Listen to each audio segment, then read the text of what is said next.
novamente no ar.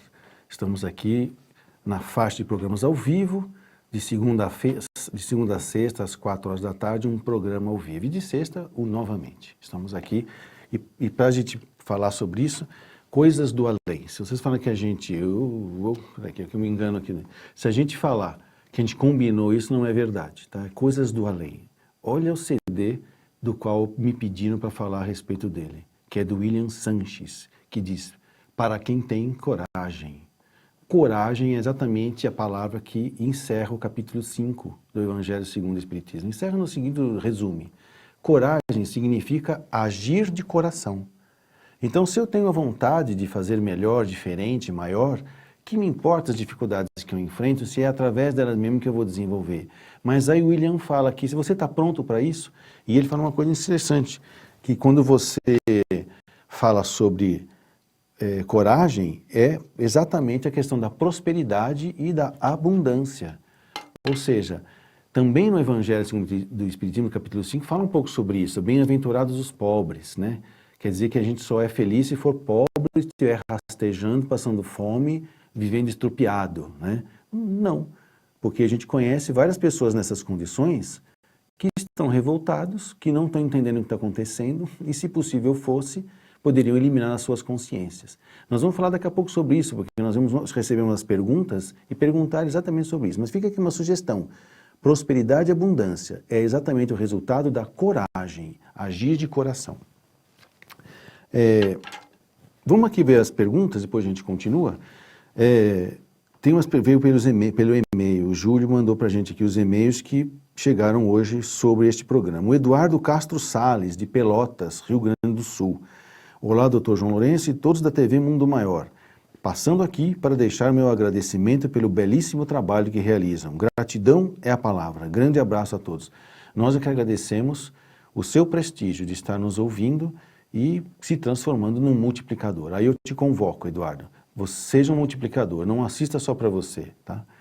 Eunice Cunha, de Três Corações, em Minas Gerais. Boa tarde, Dr. João Lourenço. Sempre que posso, acompanho a faixa ao vivo da TV Mundo Maior. Mesmo trabalhando, deixo uma TV ligada no escritório para ouvir os ensinamentos dessa doutrina tão maravilhosa. Minha dúvida é referente ao capítulo 5, que tem uma passagem que diz: Bem-aventurados sois vós, vós que sois pobres, pois o reino dos céus é para vós. Quer dizer então que quem tem uma situação financeira mais confortável deve se sentir culpado de alguma forma? Mesmo praticando a caridade, ajudando as pessoas com menos recursos? Agradeço se puder responder em minha indagação. Na realidade aqui, quando você fala de pobreza, não é pobreza material. Do mesmo jeito quando ele fala bem-aventurados os pobres de espírito, não é que ele está falando bem-aventurados os burros. Não é isso, nós vamos chegar lá, tá? Vai chegar, é outra parte do Evangelho, nós vamos chegar lá. Não é isso. Aqui é o seguinte, a condição financeira com que você vive, aqui no planeta Terra, principalmente no mundo de expiação e provas, vai determinar mais aflições ou menos aflições. Porém, o que mede a aflição? É a carência material das coisas? Não necessariamente. A pobreza nos coloca diante da carência das coisas materiais, às vezes das necessidades mais básicas. Qual é o risco da pobreza? É a revolta. Então, a pessoa muitas vezes ela é pobre porque ela não consegue. Ela vai, ela tenta, ela estuda, ela vai fazer e alguma coisa acontece que ela não consegue. Ela vai e não consegue. Aí ela pode receber auxílio daqueles que conseguiram, né? Isso não é desmazelo, não é preguiça, não é uma sequela ou uma sequência natural de um comportamento acomodado. Não, não é. Aí sim, nós podemos entender que ela está tentando desenvolver alguma habilidade diante de uma dificuldade que é, no caso, material. E os riscos se a gente não auxilia uma pessoa dessa a passar por esse processo, tá? Ela pode se revoltar. Aí eu vou contar uma história que aconteceu comigo quando eu distribuí junto com o Chico Xavier, algum tempo atrás, lá pela Federação Espírita, junto com o Samuel, as cestas de Natal. Lá tinha 3 carretas e não sei quantas toneladas lá. Então a gente começava a distribuir umas 3 horas da manhã. E o Chico lá, que já era velhinho, meio alquebrado, ele nem enxergava. Ele queria estar lá também para entregar o dinheiro do ônibus, para o pessoal voltar. E uma fila enorme. E aconteciam umas coisas lá que depois eu até conto que foi meio engraçado na minha passagem por lá, né? Algumas coisas que as pessoas não entendiam, tipo, eu caía uma pessoa na fila, eu ia lá ajudar. Aí o pessoal, então, pode ficar tranquilo, os polícias, pode ficar tranquilo que ele é médico. Aí o pessoal, que ele é médium? Não, ele é médico, não, ele é médium. Aí ficava aquela, olha, na realidade eu sou os dois, mas eu estou como médico aqui, dá umas coisas engraçadas. E aí, nessas coisas que aconteceu, no final dos trabalhos, o Chico quis falar com a gente, da turma do Samuel, porque ele queria agradecer o médico que tinha atendido as pessoas que estavam caindo na fila lá do sol, o calor, né? E aí ele foi lá, conversou, agradeceu, aí todo mundo pôde fazer uma pergunta. Aí me veio uma pergunta muito serelepe na cabeça. Eu perguntei para ele assim, ô Chico, você cuida dos pobres, né? Estamos aí prevenindo que eles não entrem em revolta, auxiliando no mínimo, para eles poder continuar e crescer, e não precisar mais da gente, dando autonomia, isso é legal. Mas quem cuida dos ricos? Porque eles também sofrem. Não sofrem de necessidade física, material, de estudo, nada disso, mas sofrem a tentação do poder, da facilidade, da acomodação, do dane-se, agora não tem... é uma tentação, né, as facilidades da riqueza. Ele ficou olhando assim para mim e falou assim, olha, quem vai cuidar dos ricos são os psiquiatras. Ou seja, ele me deu um tapinha de pelica, dizendo assim, a gente faz aquilo que é possível. Eu me dedico aos pobres. Tem pessoas que se dedicam a querer salvar os ricos. E cá entre nós, né? Quando as pessoas têm muitas facilidades, é difícil ela achar que precisa de ajuda, não é? Então, por isso que é bem-aventurados os que têm algum tipo de pobreza, que às vezes não é só pobreza material, porque esses estão mais afeitos a receber ajuda, têm menos defesas, né? Mesmo quando a gente cuida de dependente químico, a gente percebe, né? Eu que pude participar bem diretamente de tratar do Raul Seixas, e ele falava assim, olha, eu sei tudo que vocês estão falando, eu entendo, mas para que eu vou querer mudar? Eu tenho propriedade, tenho prestígio, tenho dinheiro. Para que eu vou mudar? Nada me dói. O que me dói é eu não ter controle da droga. E o que eu vim aqui é aprender a usar sem perder o controle. Eu falei, não dá, isso é da doença, né? Então, prestígio, propriedade e poder pode fazer com que você não perceba que precisa de ajuda, né? Esse é bem-aventurança dos pobres. E a Maria Eduarda, foi a Eduarda que falou isso, né, pra gente, né? A Maria Eduarda, que é de Ponta Porã, no Mato Grosso do Sul. Olá, doutor João, paz e bem.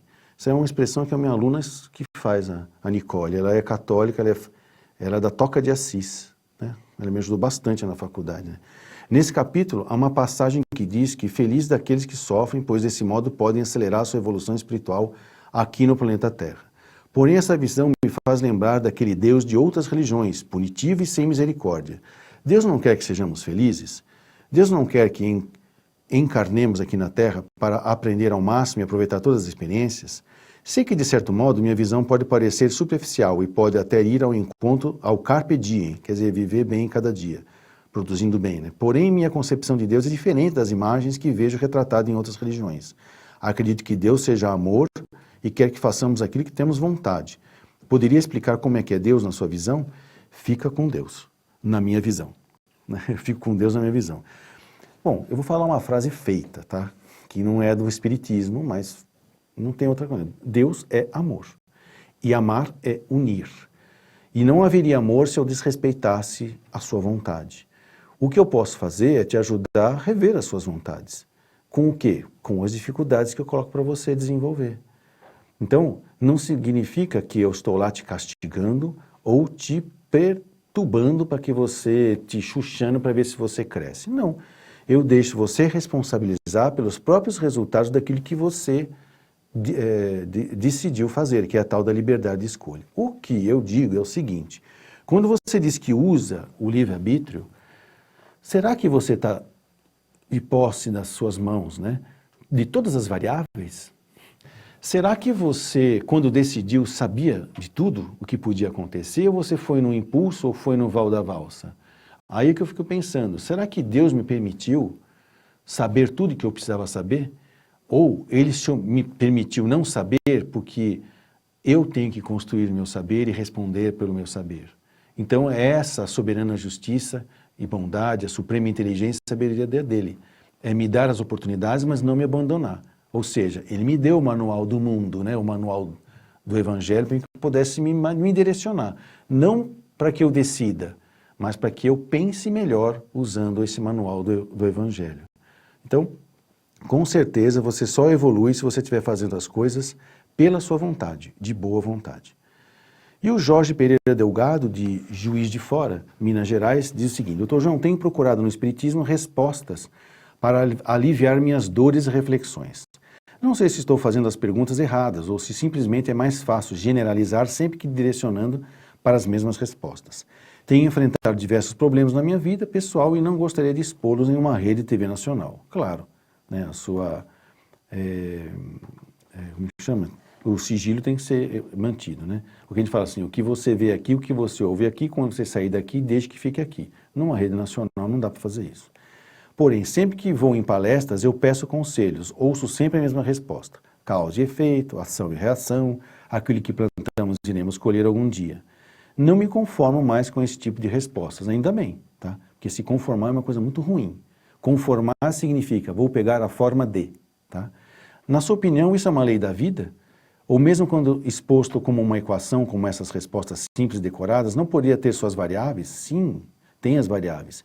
Me questiono quanto a isso, pois estou realmente cansado. Para mim parece uma forma de sair pela tangente e colocar tudo de responsabilidade na própria pessoa. Para mim chega até a beirar ao egoísmo, com todo o respeito à doutrina e aos dogmas do Espiritismo. Obrigado. Na realidade, saber que essas coisas existem explica os problemas da minha vida, mas não justifica. Eu tenho que olhar para mim. Tudo bem, já sei que é causa e efeito, já sei que é ação e reação, mas o que é especificamente meu que eu preciso modificar? E tá bom, é isso que eu tenho que modificar. Quais são os instrumentos e as instruções que eu preciso? E quem vai ser o meu instrutor? Isso só é possível com acolhimento, consolo, esclarecimento e motivação. Isso é cristão. Ficar mostrando regrinhas ou mostrando dogmas, como você falou, quando muito fica parecendo um catecismo, né? Ou uma espécie de exorcismo, quando na realidade as pessoas precisam de apoio, de encorajamento. Vamos fazer o nosso terceiro intervalo e a gente já volta já para continuar o nosso capítulo 5, o Evangelho segundo o Espiritismo, Bem-aventurados aflitos. Até já.